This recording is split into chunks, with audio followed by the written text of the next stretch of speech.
весь звонак беларускія жанчыны. Не гартаў я фаліянтаў, пажаўцелыя старонкі, не шукаў пра вас паданняў, пыл стагоддзяў не страсаў. Чуў я змалку плач ваш горкі, чуў я смех ваш срэбразвонкі. Беларускія жанчыны, неўміручая краса.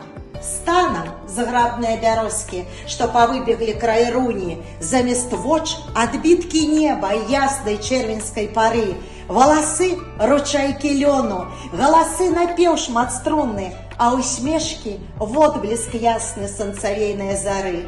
Гордасць, пэўна, узялі вы у рагвалодавай рагнеды, дум ясноту Ефрасіння, пэўна, ў спадчыну дала. Кроў свавольных крывічанак бунтавала вас у бедах, пакідалі вы святліцы, бралі ў рукі вы булат. Колькі вы пакут зазналі, не зазнаў ніхто на свеце, кветкі браткі вашы слёзы прарасталі па лясах.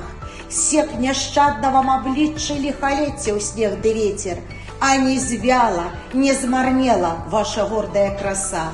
Вам знаёмы кроў і порах, партызанскія сцяжыны, помсты жар у сэрцах добрых, дзе б каханню гнёзды віць.